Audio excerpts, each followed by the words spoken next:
Hi, excuse me, sir. I am so sorry to bother you. I'm actually giving away $1,000 cash to you right now. No catch, or you can go work with me. What would you do? Cash or work? I'd rather work. You rather work? Are you sure? Yeah. Okay, I want you to have you hold on to this. Don't look into it yet. Let me ask you, like, where are you living right now? Right here in the street. You are living on the streets. No way. How long have you been out here on the streets? 20 20. 20 years. Yeah. Do you know exactly like what happened? How did you ended up on the streets?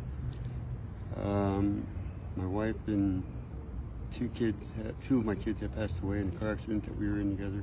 Oh my God, I am so sorry. You know what? Let me hold on this from you. So you said the whole family literally like passed away in a car accident? Everyone but me and one of my sons. That's it. Wow, that is so sad. I can't even believe like what you have gone through, man, in those past 20 years. So do you remember what exactly happened that day? Do you mind sharing that, like how the accident happened or what happened?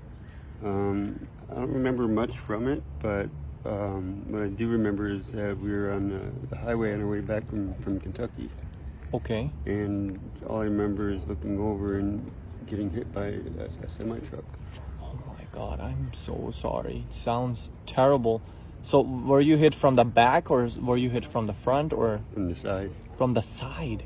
No way. And it was on a highway? Yeah, they were turning onto the freeway. Oh man. Onto the highway and lost control. That is crazy. So after this happened, what happened? You said your son is still alive. Where is your son? He's with his grandparents. Grandparents are taking care of him from those past 20 years? Yeah. And does he know that you're out here living on the streets? Do you get to ever meet him, see him, or? Yeah, I see him every week.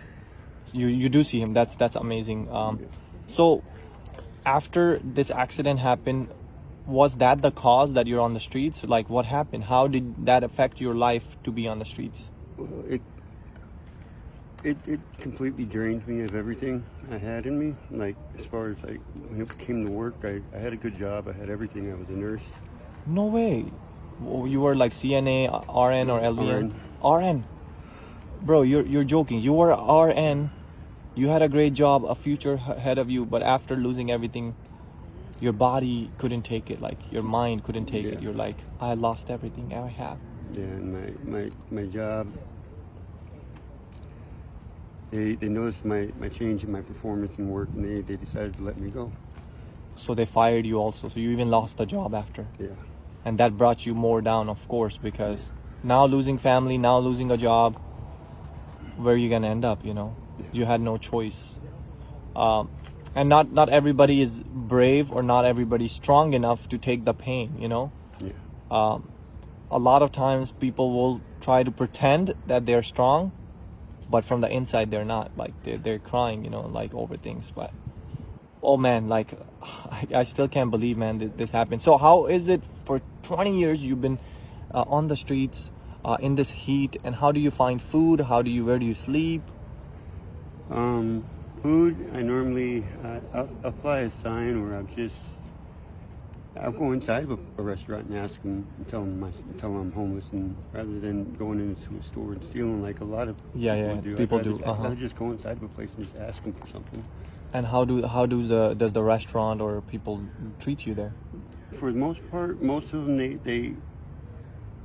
they accept it, the fact that I was man enough to go in there and ask, and rather than nice enough to rather than being a bad guy or stealing or trying to do something bad. So they usually give you a packet of food. Yeah. Wow, that's amazing. God bless those people that are doing the great work, because keep in mind, everybody that see homeless people on the streets, they think that you're on the streets because of drugs.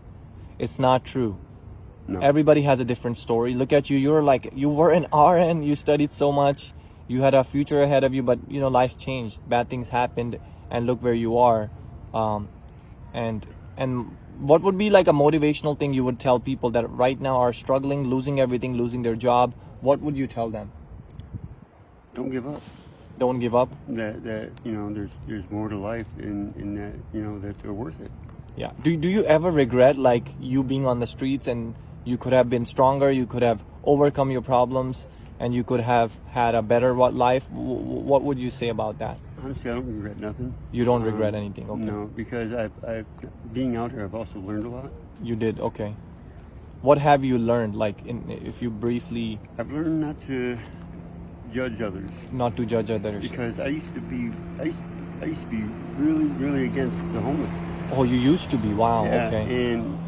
But now that I've become in this situation, I've learned to understand it. This can happen to anytime, anybody, anywhere, anytime. So, hey guys, you gotta learn the lesson from this guy that you could be RN, you could be a doctor right now, you could be a multi-millionaire, you could end up on the streets, and you gotta learn, respect, be humble, especially to the homeless community. If you see somebody, buy them food. If you don't want to give them cash, you think they're gonna buy drugs, at least buy them a meal, and that will make your day, literally, right? Yeah. If somebody buys you a meal, that literally like makes your day. All right, I want to be honest with you. Since you decided to take the work, man, I wanted to go ahead and hand you over this again, and now you can actually peek into it and see there's actually some cash right there for you, man. Since you decided to be the good guy, man, and choose the right thing, I wanted to go ahead and hand that over to you. And also the $1,000 that I had extra ones, I will also leave it there for you. God bless you, okay? You have a blessed day, brother. Thank you.